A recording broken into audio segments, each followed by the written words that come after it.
Late in 1995, the people of Northern Ireland give a hero's welcome to a very special guest.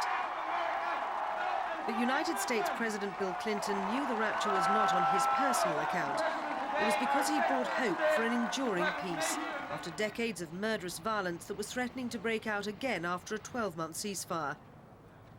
At a Belfast engineering firm, a 9-year-old child told him what peace meant to her. My first daddy died in the Troubles. It was the saddest day of my life. I still think of him. Now it is nice and peaceful. I like having peace and quiet for a change. Northern Ireland, like the South, is a country of outstanding natural beauty, with rugged mountains and green hills, fine lakes, rivers that are famous among fishermen, homely villages, clean air, and everywhere an atmosphere of generous and warm friendliness. The violence that's plagued it for decades centres on a political dispute. Should the 6 northern counties continue to be ruled by the British government in Westminster, as they have been for nearly 200 years, or become part of a united Ireland? The island of Ireland has been politically divided for more than 70 years, but the Dublin government has always laid claim to the north.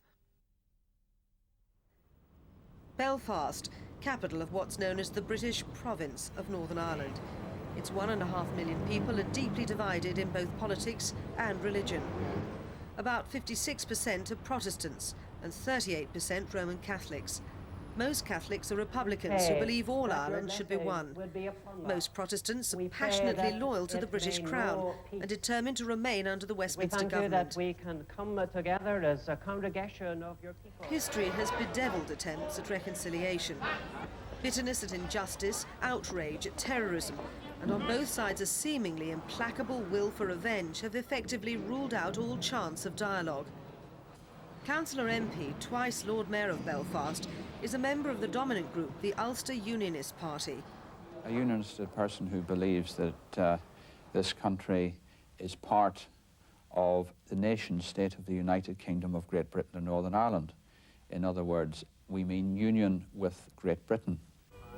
Most Catholics see themselves as part of the majority Irish nation, unnaturally partitioned by Britain. Well, a nationalist is a person who loves his own country and wants to see it free, independent and prosperous, with all its citizens doing their best and achieving the best they can for each other and for the country. And that's what an Irish nationalist means. He doesn't want any division in his country. He would like to see it united. He'd like to see it free. He'd like to see it independent.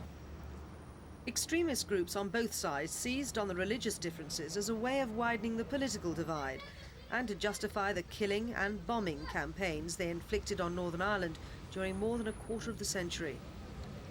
Late in 1994, the groups agreed to a ceasefire, but their murals remain, and with them, not surprisingly, continuing suspicion and distrust. In the decades of violence, more than 3,000 people had been killed and tens of thousands injured.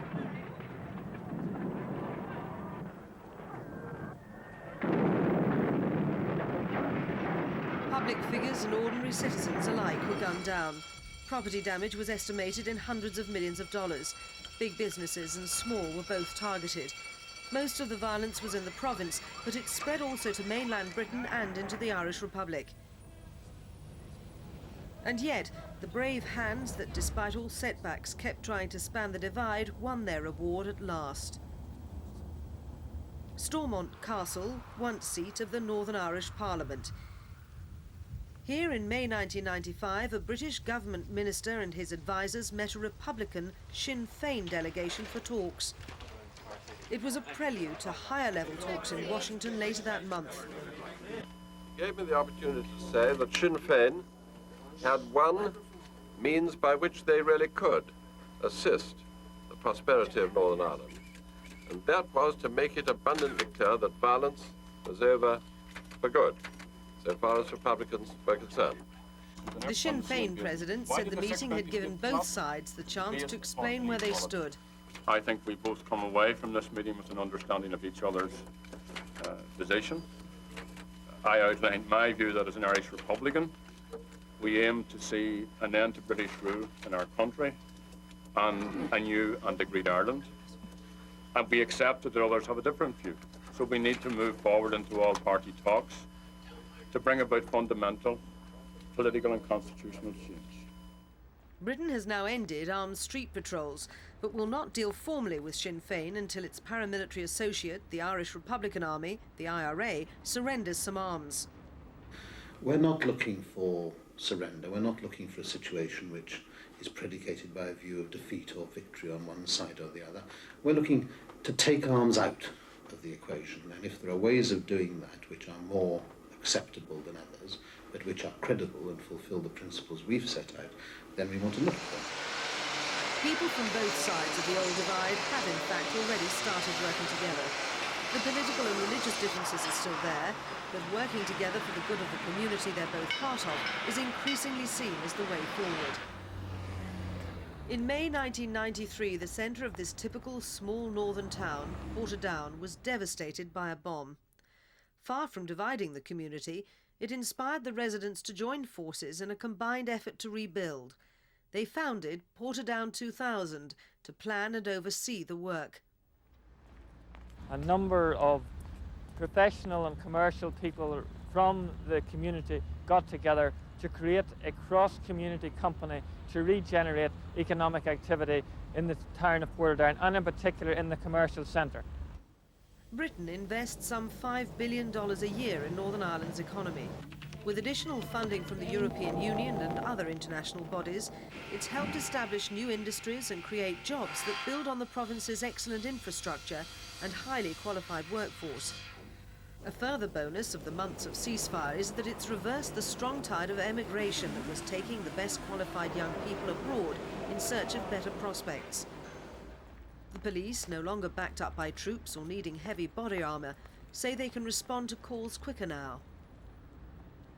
In Dublin, Irish government leaders encouraged Republicans to respond to British peace moves, a contribution acknowledged in Westminster. Each government has offered crucial new commitments to this framework document. As part of a balanced agreement, the British government would enshrine its willingness to accept the will of a majority of the people of Northern Ireland in British constitutional legislation. There was no question the new impetus to the peace talks delighted people in Northern Ireland. I have spent half of my lifetime, 25 years of my 50 years, in basically a war zone, and it's wonderful to be out of it. People in Northern Ireland have become used to 12 months of normal life. I don't think we want to see a change in it. The biggest talking point now is how quick there's going to be some kind of a settlement and how we're going to get down to looking at the future for Northern Ireland. President Clinton's visit revived the peace process, but a spate of violence since has again imperilled its outcome. 1996 will show whether current efforts are doomed to failure or destined to win a lasting peace.